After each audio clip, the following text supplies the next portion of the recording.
जो आप पर प्रॉपर्टी टैक्स लगता है ना, इनकम टैक्स नहीं, सेल टैक्स नहीं, कौन सा टैक्स? Property tax. वो आपकी प्रॉपर्टी के हिसाब से लगता है, इनकम के हिसाब से नहीं लगता। आपने इस साल 1 पैसा नहीं कमाया तो भी प्रॉपर्टी टैक्स पूरा लगेगा, और कितना ही इनकम कमाई हो है ना, तो कोई प्रॉपर्टी टैक्स बढ़ नहीं जाएगा। जो प्रॉपर्टी आपके नाम है उस पर टैक्स लगेगा। तो फिर कहते हैं फिर इनकम टैक्स का क्यों? क्यों इनकम टैक्स जिसके लगता है, तो इनकम जिसको होती है उसकी इनकम से प्रॉपर्टी बढ़ती है वो तो प्रॉपर्टी में वृद्धि का कारण है, लेकिन जब वो बढ़ जाएगी तभी तो प्रॉपर्टी लगेगा। ये मकान का टैक्स लगता है ना, तो आप जमीन खरीद के मकान बनाएंगे अपनी पैसे से, तभी तो लगेगा ना टैक्स, लेकिन इनकम नहीं होगी तो बनाएंगे कैसे, बढ़ाएंगे कैसे? तो असलियत में बंद और अबंद का नियम तो परिणति के हिसाब से है, और उपयोग की महिमा इसलिए है क्योंकि परिणति में शुद्धि की वृद्धि होती है, और उपयोग नहीं जाए तो शुद्धि की हानि होती है। अब एक बात में तो फिर करनी चाहिए कोशिश, तो बात आई क्या कोशिश करनी चाहिए? लिखा है ना चौथे गुणस्थान में 6 महीना में 1 दफा मुश्किल से होता है। ये तुम्हारी कोशिश करने से क्या होता है? जैसी जिसकी में पात्रता होगी उसी हिसाब से। देखो आप में 20 किलो वजन उठाने की पात्रता है, और यहाँ से उठाकर आप ऊपर ले जाते हो, 20 किलो ले जा सकते हो। हमें कोशिश करना चाहिए। कोशिश करना क्या कोशिश करना चाहिए? हाथ पैर तोड़ना चाहिए। 40 किलो उठा के ले जाओगे तो क्या होगा? थकान होगी, कोई ना कोई तकलीफ होगी, वो सामान गिर जाएगा तो सामान टूटेगा। क्या कोशिश करें? कोशिश तो ऐसा ऐसा उठा के ले जाना नहीं है। कोशिश तो ये है कि व्यायाम करो, पौष्टिक भोजन करो, तो धीरे धीरे शक्ति बढ़ेगी ना तो वो 20 से 40 नहीं होगी, 20 से 21 होगी, फिर 22 होगी, फिर 23 होगी, फिर वो होगी धीरे धीरे। आप समझ गए ना? ये है उसका नियम।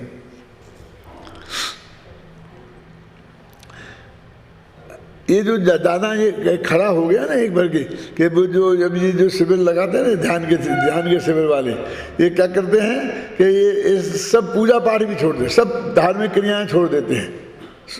अशुभ तो छूटती नहीं है, क्योंकि खाना तो खाना ही पड़ता है, नहाना पड़ता ही है, वो तो सब करते ही हैं। कहते तो ये हैं कि हम छोड़ देते हैं निश्चय वाले, एक वाले बिना ध्यान वाले, लेकिन उनने कहाँ छोड़ी? उनने तो वो अशुभ छोड़ी कि सब आप भी नहीं करते पूजा। अरे हम पूजा का बाप करते हैं ना, कुछ बातें पढ़ते रहते हैं ना, ये सोचते रहते हैं ना जो तुम्हें बता रहे हैं, तो हम क्यों करें? क्यों तुम ये नहीं बनता है तो वो करते हो, हम क्या करें? हमने कब कहा कि तुम करो? नियम बताया था ना निकाल के पंचास्तिकाय में, है फिर भी पता? पंचास्तिकाय में जो डमल जी ने कोट किया है ना, क्या क्या बोलो रमेश? तुम्हारा सिर हिल रहा है इसलिए पूछ रहा हूं। देखा था इयम भक्ति, ये भक्ति अज्ञानियों को मुख्य रूप से होती है, ज्ञानियों को भी कभी कभी होती है, और वो भी अशुभ से बचने के लिए, उससे कोई बहुत बड़ा काम हो जाएगा इसके लिए नहीं होती है। माने पुण्य कमाने के लिए ज्ञानियों के लिए भक्ति नहीं होती है, पुण्य में तो उनकी है बुद्धि है। लिखा है, पढ़ो उसमें, मोक्ष मार्ग प्रकाशक में है ना, उसमें लिखा है इस प्रकरण में जो अभी लिखा है ना, मोक्ष मार्ग प्रकाशक का सार, उसमें इस बात को खूब खोला है। लिखा तो उसमें है, हमारा ध्यान नहीं जाता। अभी सब पंडित मिलेंगे, रोजाना होना चाहिए देव पूजा, गुणवस्ती, स्वाध्याय, संयम, तपा, दानम, चेति, ग्रस्तानाम, सत्कर्मानि, दिने दिने दोनों रोना होना चाहिए। चढ़ जा बेटा सूली पे, भला करे भगवान। वो भी अच्छी बात है, मना उपदेश की भाषा है वो, लेकिन वो अनुमानित बात नहीं है। अरे वो तो भक्ति है ही नहीं, वो तो तुम्हारा नाटक है। जो भक्ति है जो वास्तविक, उसके लिए भी कह रहे वो कि कभी कभी होती है। और बनारसी दास ने तो क्या लिखा है, मंदिर में अपना एक छंद लिखा है, वो पढ़ लेना, भक्ति किसे कहते हैं। बनारसी दास का एक छंद है कि मेरे हृदय में हे भगवान तुम्हारी भक्ति 24 घंटे बसती है। तो कहीं पंडित जी खाना नहीं खाते होंगे, 24 घंटा भक्ति करते रहते होंगे, सोते नहीं होंगे। तो उन्होंने लिखा कि कभी मैं तुम्हारी बात सुनता हूँ, कभी तुम्हारी बात पे विचार करता हूँ, कभी मैं तुम्हारी बात पढ़ता हूँ, क्या, और कभी पढ़ते पढ़ते थक जाता हूँ तो दोबारा पढ़ने की ताकत हो जाए इसके लिए थोड़ा सोता हूँ। काहे के लिए, परीक्षार्थी है ना, तो वो पढ़ता भी परीक्षा में पास होने के लिए और सोता भी परीक्षा में पास होने के लिए है, कि द्वारा पढ़ने की ताकत हो जाए ना, इसके लिए करता है ना। तो हे भगवान तुम्हारी भक्ति मेरे में ऐसे निरंतर बसती है। अभी अब अपन जो आप सुन रहे हो और हम पढ़ रहे हैं, ये भगवान की भक्ति नहीं है। उन भगवान की बात को कितनी श्रद्धा के साथ पढ़ रहे हैं और सुन रहे हैं, ये भाई भगवान की भक्ति है। इसके प्रति जो हमारी अपार श्रद्धा है, जब हम कोई शास्त्र के लाइन निकाल के बताते हैं तो आप बिल्कुल चुप हो जाते हो, चुपचाप स्वीकार कर लेते हो। ये भगवान की वाणी के प्रति आस्था नहीं है। ये आस्था के लिए कोई वाणी की जरूरत है? हम मुँह से बोलेंगे तब, क्यों हम तब मुँह से बोलेंगे तब। देखो हिंदुस्तान में और विदेश में क्या फ़र्क है। विदेशी लोग दिन में 6 दफ़े बोलते हैं I love you, I love you, I love you. Hindustani लोग जिंदगी में 1 दफ़े नहीं बोलते हैं, क्यों? लेकिन वहाँ ये 3-3 दफ़े बोलने वाले क्या कोई लम्बम नहीं होता है, छोड़ने में 2 मिनट नहीं लगते हैं। 2 मिनट पहले भी आई लव यू जिनने कहा था, 2 मिनट बाद छोड़ देते हैं, और छोड़ने के बाद भी आई लव यू कहते रहते हैं। क्यों क्यों? और यहाँ हिंदुस्तान के आदमियों से तुम जिनसे वो वास्तविक लव करते हैं उनसे 1 दफ़े कहलवा के देख लो आप। क्या हंसेंगे, पागल हो गया? नाटक में पाठ करना हो तो पाठ सिखाओगे तो कह देंगे, किससे? जिससे बिल्कुल लव नहीं है उससे। क्यों? वो तो प्रतिद्वंदी है। ये हीरो हीरोइन होते हैं ना, इनका झगड़ा मालूम काय पे होता है कि ये जो फिल्म का विज्ञापन होगा, उस विज्ञापन में ऊपर नाम हीरो का लिखा जाएगा कि हीरो हीरोइन का। हीरोइन यदि अपने को बड़ी मानती हो ना, तो वो कहते नहीं पहले ऊपर नाम मेरा लिखो और बाद में हीरो का लिखो। हैं? कहाँ है उनमें कहाँ है प्रेम मेरा? समझ गए आप? तो ऐसा है कि ये कहते स्नेह को भाषा की जरूरत नहीं है ना, ऐसे श्रद्धा को भाषा की जरूरत है। भगवान की भक्ति हमारे चित्त में 24 घंटा है। जो हमारे अटल आस्था के केवली के ज्ञान में जो झलका है वो ही होगा। ये हमारी भगवान की भक्ति नहीं है। तुम जिस कारण हम पर आरोप लगाते हो कि हम भक्ति नहीं करते हैं, क्योंकि तुम्हारी दृष्टि में हम वो क्रिया नहीं करते हैं जिसे तुम भक्ति मानते हो। विचार करने की ये जरूरत है कि वो क्रिया भक्ति है कि नहीं है, उस पर विचार करो। पॉइंट समझ में आया कि नहीं आया मैं क्या कह रहा हूं? विचार किस बात पे करना है कि तुम जैसे भक्ति मान के कह रहे हो, उसकी वजह से अपने को भगत मान रहे हो भगवान का, और हमको भगत नहीं मान रहे हो। भगवान की वाणी को अंदर पचाने में और जन जन में फैलाने में हमने जीवन लगा दिया, हम तो उनके भगत नहीं हैं। और तुम भोगों की प्राप्ति की आशा से भोगों के भिखारी बन के उनके सामने नाचते हो, ईर्ष्या समझ पूर्वक नाचते होगे।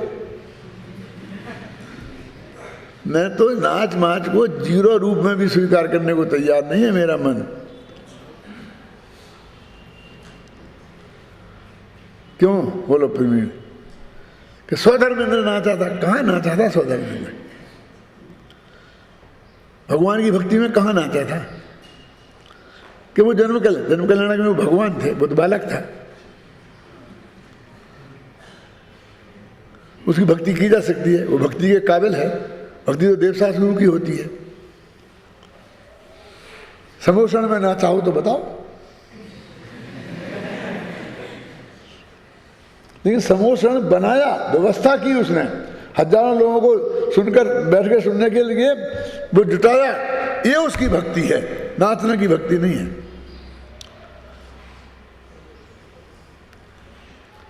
बेचारे सोदर बिंदु को बदनाम के जबरदस्ती करते, आप मुझे बड़े सबसे बड़ा भगत कह रहे हो और आप कह रहे बदनाम कह, लेकिन जिस कारण से तुम भगत कह रहे हो उस कारण से तो वो मिथ्या दृष्टि ठहरेगा, क्योंकि देवशास्त्र गुरु के नीचे भक्ति करने लायक कोई होता ही नहीं। देवी सम्य दृष्टि हो, ये भी सम्य दृष्टि है, छायक सम्य दृष्टि है, दोनों।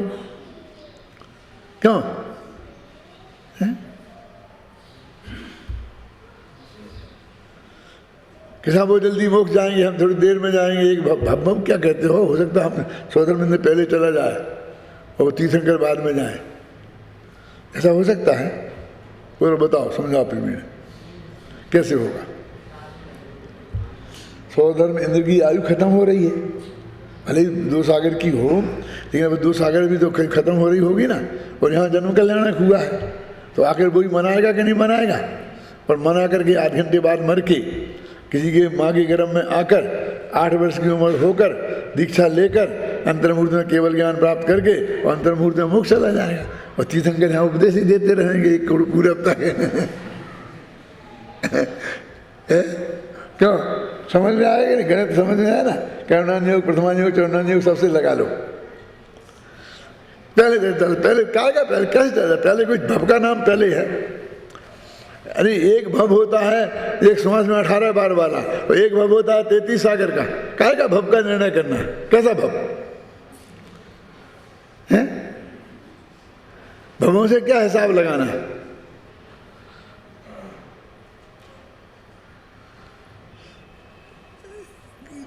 भक्ति का हमें स्वरूप ही पता नहीं है, हमें ख्याल ही पता नहीं है, हमें सोचने की फुर्सत नहीं है, हम समझना नहीं चाहते हैं शांति से वस्तु के स्वरूप में कैसे वस्तु की चीज होती है ना?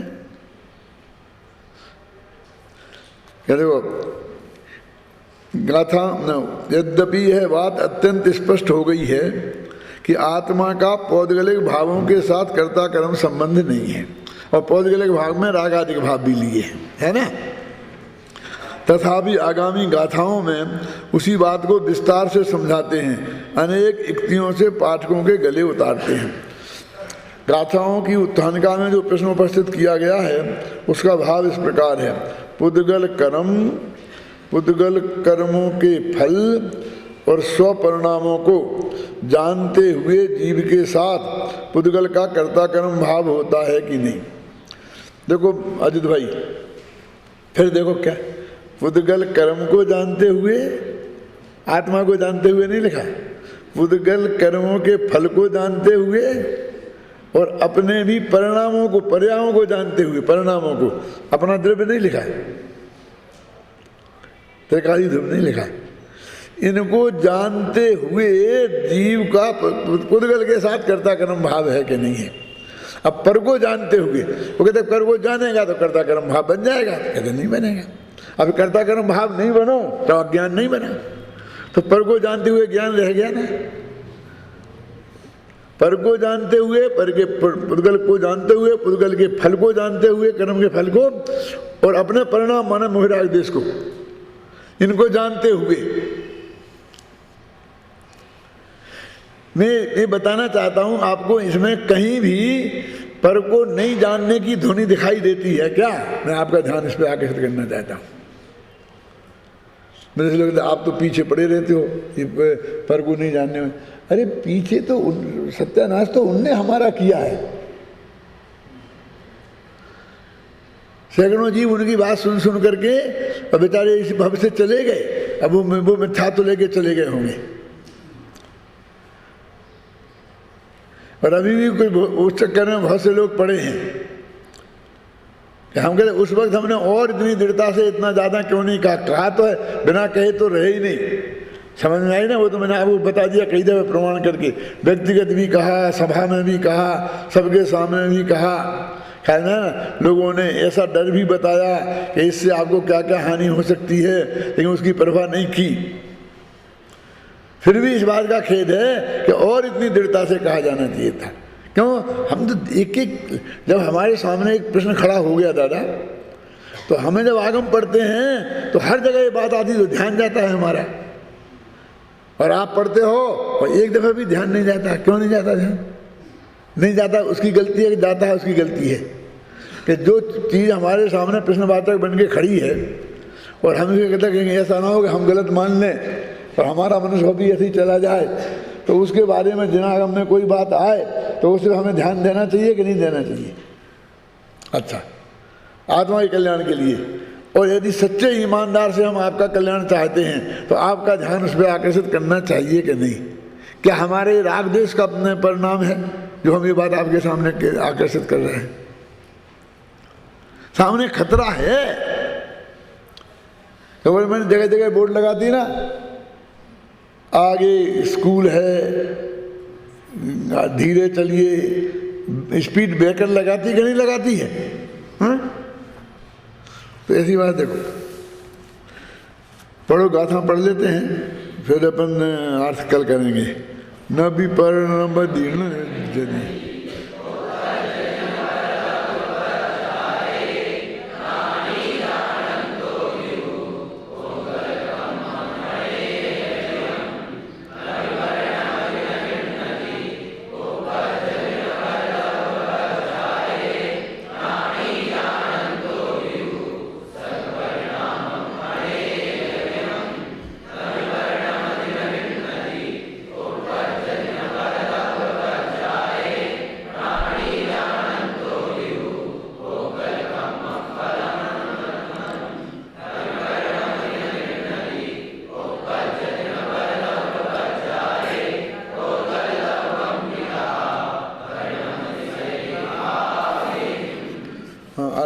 गाथा पढ़ो, हिंदी पद्य में।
इसमें 4 गाथाएँ, वो पुराना अपना समय सार है ना, उसमें सब अलग अलग गाथाएँ हैं जी। हमने चारों को मिला करके लिखा है। क्यों? कि समझाने और समझने की सुविधा, 4 को एक साथ ग्रुप में समझाने में सुविधा है। यदि हम अलग अलग करेंगे तो एक ही बात को हमें 4 दफ़े बोलना पड़ेगा, और यदि वो पहले से बाद वाले को नहीं मिलान कर पाया कोई आदमी तो वो उसको समझ भी नहीं पाएगा। अभी देखो इसमें मेन समस्या क्या है गाथाओं की। कुछ लोग कहते हैं कि वो ज्ञानी जो है ना वो परद्रव्य का कर्ता क्यों नहीं है? क्योंकि ज्ञानी है ना, समझता है, इसलिए नहीं है। लेकिन अज्ञानी जो नहीं समझता है वे तो करेंगे ना पर को।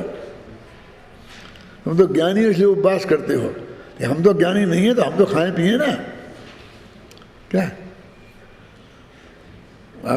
वो कहते अभी लिखा था ना, चाहे ज्ञानी हो चाहे अज्ञानी, कोई भी परद्रव्य का कर्ता नहीं है। ये तो नक्की किया था ना पहले पॉइंट में। और दूसरे में क्या था कि राग का कर्ता अज्ञानी है, ज्ञानी नहीं है। और तीसरा था कि ज्ञानी सिर्फ उस राग को भी जानने वाले ज्ञान का करता है, राग का करता भी नहीं है। 3 थे ना पॉइंट। अब पहले पॉइंट की बात चल रही है। जैसे अपन कहते हैं ना भाई वो तो ज्ञानी है, इसलिए वो तो नहीं करेंगे ऐसा। एक्सपायरी दवाइयाँ हैं ना, तो वो डॉक्टर तो नहीं खाएगा कि वो तो समझता है, लेकिन हम लोग तो खा सकते हैं ना। क्या वो सुमत प्रकाश जी ने एक बहुत बढ़िया बात की थी, मेरी समझ में आई थी कि हम एक्सपायरी दवाई नहीं खा सकते हैं, लेकिन हमारे शास्त्र में आचार्यों ने हमारे खाने पीने की आटे दाल की भी एक्सपायरी डेट बताई ना। कि सर्दियों में 3 दिन, गर्मियों में इतने दिन चाहिए, इससे ज़्यादा पहले अनाज नहीं, वो नहीं खाना चाहिए, आटा है कि अंतर मुहूर्त में दूध जो है उसमें अनंत जीव हो जाते हैं, वो नहीं लेना चाहिए। तो ये एक्सपायरी डेट ही तो है ना, इसी के आधार पर उस पर लिखी है। उसमें दवाई की में क्या कब रहेगी ख्याल में? अरे वही उनके यहाँ तो ये कहते हैं डॉक्टर लोग कि भैया ये एक्सपायरी डेट के बाद खाओगे तो उसकी स्ट्रेंथ कम हो जाएगी। तो उसमें वो जो है ना क्या एंटीबायोटिक्स वगैरह है, तो उसमें तो वही बात है कि स्ट्रेंथ कम हो जाएगी, तो हमें जितनी स्ट्रेंथ चाहिए तो हम तबीयत ठीक नहीं होगी। लेकिन विटामिन से अब उसमें स्ट्रेंथ कम हो जाएगी, तो एक की जगह 2 गोली खाएंगे, थोड़ी कम ताकत देगी। मतलब वो कोई नुकसान करने की ऐसी बात तो नहीं है कि नुकसान कर देगी, उसके विरुद्ध परिणाम हो जाएगा। ऐसी तो लाख में एक आध दवाई होगी। हर दवाइयों में क्या है आप समझे ना, कि जो लाभ हमको मिलना चाहिए तो उसके बाद में उसकी स्ट्रेंथ कम हो जाती है। ये है कहने का मतलब। लेकिन यहाँ तो उल्टा है, क्योंकि वो जीव पैदा हो जाते हैं। तो हमें जो अहिंसा का पालन करना है, वो अहिंसा हमारे सिद्धांत का पालन नहीं होता है। इसलिए यहाँ एक्सपायरी डेट बहुत बहुत गंभीरता से पालन की जानी चाहिए, और वहाँ नहीं करो तो चले। और वहाँ तो सिर्फ देह की को तकलीफ होगी थोड़ी, के कम फायदा होगा, तो ये कहते कम फायदा होगा। ख्याल में है ना, प्रॉपर नहीं दवाई जाना चाहिए, कम मात्रा में भी जाएगी एंटीबायोटिक्स तो भी वो कीटाणु मारने का काम नहीं कर पाएगी। ख्याल में है ना। और फिर धीरे धीरे कीटाणु को सहने की आदत हो जाएगी, तो उसे डबल डोज में भी वो कीटाणु नहीं मरेंगे, होता ना। लेकिन अपने यहाँ तो हिंसा है, तो हम उसे एक्सपायरी पे ध्यान नहीं देते। एक बहुत मजबूत तर्क है जो लोगों के लिए उतार सकते हैं, उतार दिया जाना चाहिए। अब देखिए अपने यहाँ क्या समस्या खड़ी हो रही है कि ये सब नमकीन पैक बनाने लग गए हैं, और उसमें हरा निशान बना रहता है, और एक्सपायरी भी लिखी रहती है। भाई 15 दिन की लिख दी, महीना भर की लिख दी, लेकिन लोग महीनों ताज़े तब तक खाते रहेंगे। क्यों? अब आप अपने घर में सेव बनाते हो तो इतने दिन चलाते हो कि मैं 2 महीने चलाएं, मैंने वो डेट जो लिखी है वो बहुत ज़्यादा है। अपने घरों में तो हम इतने दिन लग के खाते ही नहीं। पुड़ी भी कोई 25 दिन पुरानी खाते हैं आप क्या? बासी खा लेते हैं, बासी खा लेते 2-4 दिन, 25 दिन पुरानी रखी पुड़ी खाते हैं क्या?